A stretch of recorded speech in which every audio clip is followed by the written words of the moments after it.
Hello, welcome my YouTube channel. आज हम बात दोबारा से करेंगे हिमाचल की कट ऑफ के बारे में।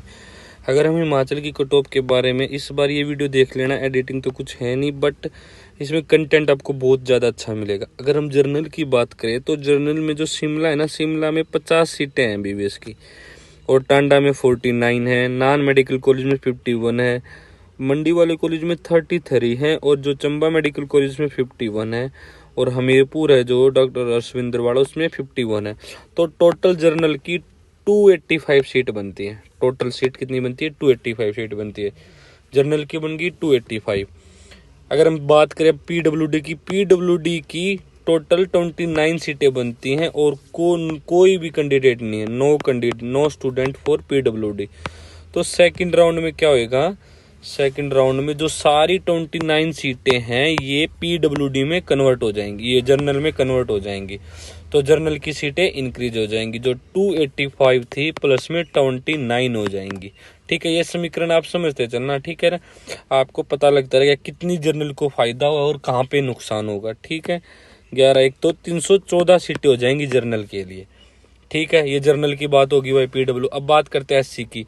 एससी की टोटल सीटें 89 है, 89 सीटें हैं।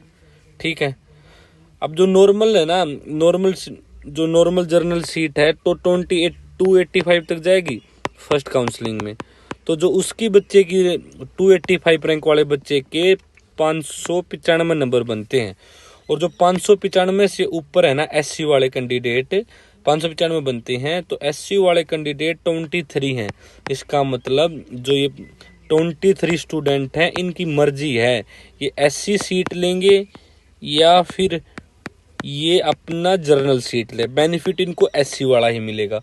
तो 10 से लेके 15 स्टूडेंट हैं जो, ठीक है 33, जो 10 से लेके 15 स्टूडेंट उनके अच्छे नंबर हैं वो ऑल इंडिया से मेडिकल कॉलेज लेंगे। तो इसका मतलब 15, ठीक है, तो जो 18 स्टूडेंट हैं, 18 स्टूडेंट क्या करेंगे? 18 स्टूडेंट जर्नल सीट लेंगे, क्योंकि कोई भी हुआ तो हमेशा जर्नल सीट ही उठाता है। जो एससी का स्टूडेंट होता है या एसटी का स्टूडेंट होता है वो जर्नल की सीट ही लेता है। तो यहाँ से जर्नल को नुकसान हो गया भाई। जर्नल की कितनी 18 सीटें कम हो जाएंगी। ठीक है, अगर हम बात करें इसके बाद 33 स्टूडेंट थे जो जिनके नंबर अच्छे हैं, जो या तो जर्नल की सीट ले सकते हैं, ठीक है, या फिर वो ऑल इंडिया कोटा से जा सकते हैं। तो इसके बाद 33 बच्चों को निकाल दूं, उसके बाद कितनी कट ऑफ हो जा रही है? अगर मैं बात करूं तो रैंक के बाद एससी की सीट स्टार्ट होएगी और 23 से स्टार्ट होएगी। इसका मतलब, कहने का मतलब ये है मेरा। ठीक है, तो अगर मैं बात करूं तो जिस बच्चे की लिस्ट में नंबर 122 है उस बच्चे को एमबीबीएस मिल सकता है। एससी वाले की बात हो रही है ये। तो उस बच्चे के नंबर कितने बन रहे हैं? 524 से लेके 525। जिस बच्चे के एससी में 524 या 525 है उसको एमबीबीएस सीट मिल जाएगी। ये ना अच्छे से देख लेना, दोबारा देख लेना। ये जो समीकरण, जिस बच्चे की रैंक कितनी होगी 1,70,912, उस बच्चे को एमबीबीएस सीट मिल जाएगी। ये बात हमने करी है। ठीक है, एसटी, ये बात करी एससी के बारे में। ठीक है, अब हम बात कर लेते हैं, ये एससी की बात होगी। चलो आगे देखते हैं। अब बात करते हैं एसटी की। जो एसटी की सीटें हैं, एसटी की सीट 39 है टोटल। ठीक है, सेम अगर हम बात करें जो जर्नल की है, जर्नल की कट ऑफ 595 है। जो बच्चा एसटी का इससे ऊपर होगा वो जर्नल की सीट लेगा, वो जर्नल की सीट लेगा। ठीक है, तो जर्नल की तो 595 से एसटी के 17 बच्चे हैं। 17 बच्चों में से मैक्सिमम मान लेते हैं ऑल इंडिया कोटा के द्वारा जाएंगे। अगर कोई हुआ तो एक या तीन से लेके 5 बच्चे हैं जो जर्नल सीट ले सकते हैं, नहीं तो सब ही तो यहाँ पे कोई भी नुकसान नहीं है जर्नल वाले को। ठीक है, अगर हम बात करें कट ऑफ की तो 50, जिस बच्चे की 56 रैंक है लिस्ट में, रैंक का जो हिमाचल उसने निकाल लिया अटल मेडिकल कॉलेज में, उस बच्चे को एमबीबीएस मिल जाएगा। तो उस बच्चे का कितने नंबर है? 552। मीन्स जिस बच्चे के 552 नंबर है उसको इस बार एमबीबीएस पक्का मिल सकता है। चांस है बहुत कम है कि नहीं मिलेगा, पक्का है कि मिल ही जाएगा।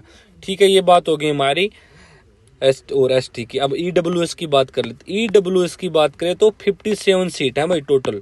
हर एक मेडिकल कॉलेज में, ठीक है।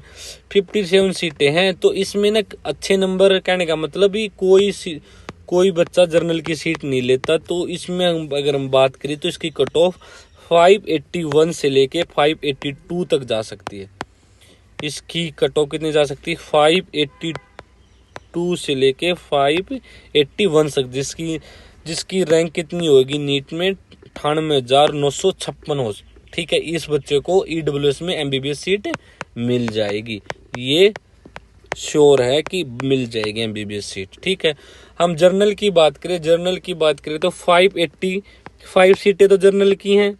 पीडब्ल्यूडी की सीटें कितनी है भाई? पीडब्ल्यूडी की सीटें हैं भाई 29, तो टोटल सीटें होगी भाई 314 सीटें होगी। 14 स्टूडेंट SC और ST वाले जो जर्नल की सीट ले सकते हैं। इसके बाद हमारे पास जर्नल के पास बचती हैं भाई 300 सीटें। अगर हम ऑल इंडिया से भी मैक्सिमम 5 बच्चे ले सकते हैं, तो इसका मतलब हमारे 295 तक जिस बच्चे की लिस्ट में नंबर है उसको एमबीबीएस मिल जाएगी। तो उसका कितने नंबर बन रहे हैं? 592 नंबर पर आपको मिल जाएगी। उस बच्चे की रैंक है 86,768 रैंक आएगी।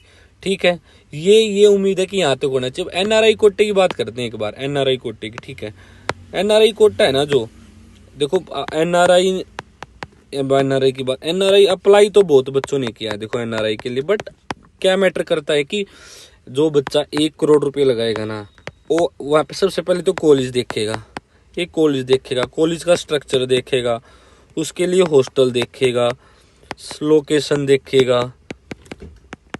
तो बहुत जो बच्चा 1 करोड़ रुपए लगाएगा वो इन सारी चीजों से लगाएगा। तो इसका मतलब ये नहीं है कि सारे ही बच्चे जिन्होंने हिमाचल में अप्लाई किया है वो एनआरआई की सीट ले लेंगे। पिछले साल भी सेम हुआ था, लास्ट ईयर भी एनआरआई स्टूडेंटों ने अप्लाई किया था, बट सीट फिर भी रह गई थी।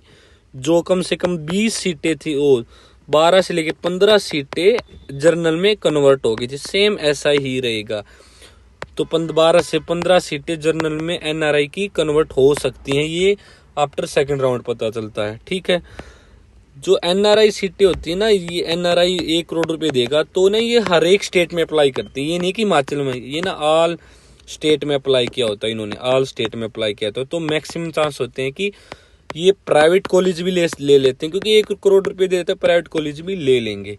तो इसलिए जर्नल की सीटें और बढ़ सकती हैं 10 से लेके 15 आफ्टर सेकंड काउंसलिंग।